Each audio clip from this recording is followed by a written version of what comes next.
শুভ সকাল বন্ধুরা, কেমন আছো তোমরা সবাই? আশা করছি তোমরা সবাই অনেক ভালো আছো, সুস্থ আছো। আমিও কিন্তু খুব ভালো আছি।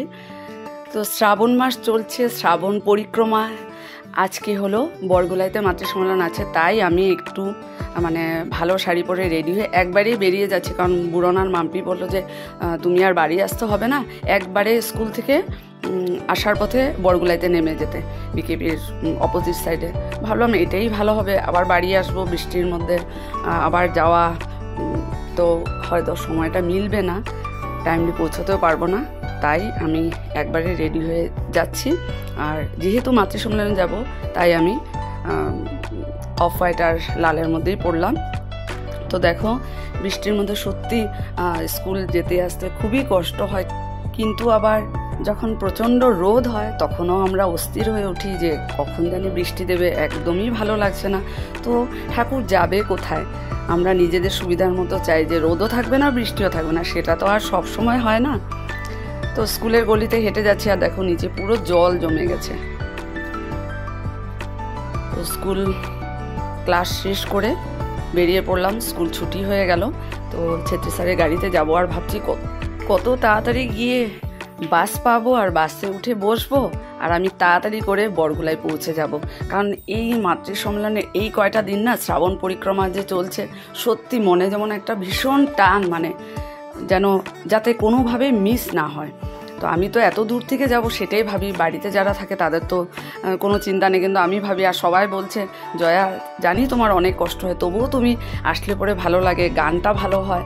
আর সত্যি তো আর নিজেরও ওখানে গিয়ে গান করব, এই কীর্তন করব, সেটা সত্যি খুব আনন্দের। তো হিমগিরি বাসে উঠে পড়লাম, আর মাম্পিকে বললাম যে কোথায় নামবো। বললো তুমি ওখানে নেমে যেও, প্রীতি ওরা ওখানে পৌঁছেছে। ঠিক সেই মতে আমি ওদেরকে সবাইকে, মায়েদেরকে পেয়ে গেলাম। স্কুল থেকে ডাইরেক্ট চলে আসলাম মাতৃ সম্মেলনে। আমি আর এখন বাড়ি যাব না, বরগুলাইতে নেমেছি। তো কোথায় মাতৃ সম্মেলন, কার বাড়িতে, সেটা আমার জানা ছিল না, কিন্তু বাড়ি পৌঁছে দেখলাম ওই দাদাকে আমি চিনি, আমার সাথে কথা হয়েছে জাগুন যাওয়ার সময়। তো ওনার একটা ম্যাজিক আছে, তো ভালোই লাগলো। আর দেখো সব মায়েরা বসেছে, আর বড় বৌদি বুড়ন বলছে, বা তুমি তো বলেছিলে আসবে না বলে। তো সেটা যে কি আনন্দের না আমার, ওখানে সবার সাথে বসে সেটা মনে মনে ভাবছি। আর সবাই বলছে আমাদের আগে তুমি এসে পৌঁছে গেছো। সত্যি ঠাকুরের প্রতি টান থাকলে সেটাই হয়। এই যে আমরা বসেছি, খুব সুন্দর করে সাজিয়েছে। আর ভাবলাম যে আগে ভেবে নিয়েছি কোন কীর্তনটা করব, কোন ঠাকুরের ভজনটা গাইব। তো যা খুব সুন্দর করে আমাদের আজকে মাতৃ সম্মেলন শেষ হলো। সবাইকে প্রসাদ দিয়েছে, আর আমাকে আগেই দিয়ে দিয়েছে। পুরন বললো জয়াদিকে দিয়ে দাও, জয়াদি এবার বাড়ি চলে যাবে, আর কিছু খেয়েও আসেনি। তো যাক, আমি ভাবলাম যে না, আর অমিতাভ বারবার করে বলে দিয়েছে যাই প্রসাদ দেবে তুমি ওখানে খেয়ে আসবে। তো আমার খাওয়া সবারই হয়ে গেল, শেষ হলো। আর এখন আমি বাড়ি ফিরবো। সে সকাল 8:30 বেরিয়েছিলাম, দেখো কি অবস্থা।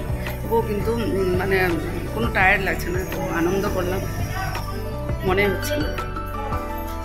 চলো, আমরা সবাই দাদার গাড়ি করে বাড়ি ফিরছি। খুব মজা, খুব আনন্দ। আমি যে সেই সকালবেলা বেরিয়েছি, আমার মনে কোনো টায়ার্ডনেসই নেই। আমি ভাবতেই পারছি না যে সকাল 8:30টার সময় আমি স্কুলের জন্য রওনা হয়েছে, আর এখন বাড়ি ফিরছি। এখন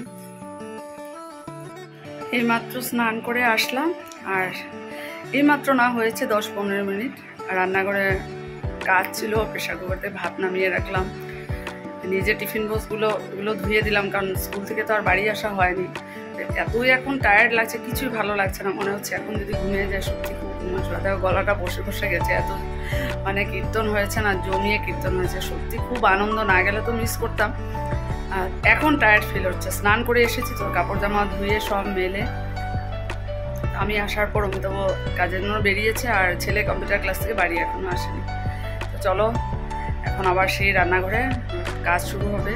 রহর ডাল আসার সময় নিয়ে এসেছি, আর ভাবছি গতকালকেও ভেবেছিলাম, তো আজকে ভাবছি অনেক কিছু সবজি অমিতাভ রবিবার দিন নিয়ে এসেছে, আজকে নিরামিষ তরকারি হবে।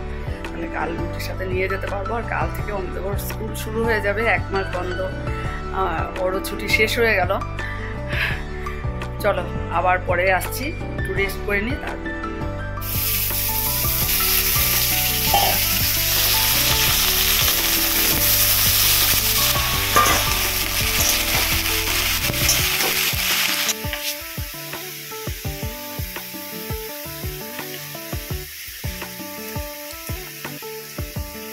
শক্ত শক্ত হয়ে গেছে ডালটা। বংশীকার বাড়ি থেকে কাঁঠাল দিয়েছিল, কালকে নিয়ে এসেছিল। তো এটা এখন কয়েক পিস খাওয়া হয়েছে, আর বাকিটা এখানে রাখলাম। ভালো, খুব মিষ্টি।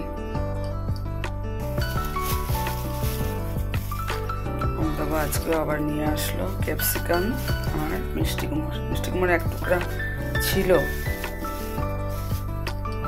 আজকে নিরামিষ তরকারিতে দিয়েছি। খাওয়া দাওয়া শেষ হয়ে গেছে, আর তোমাদের সাথে শেয়ার করতে পারলাম না। ভীষণই টায়ার্ড লাগছে এখন, মনে হচ্ছে কখন গিয়ে বিছানায় শুবো আর সাথে সাথে ঘুম চলে আসবে। তো এই দেখো বিছানায় বসে পড়েছে, রাত 12টা বাজে। তো আজকের জন্য এখানে টাটা।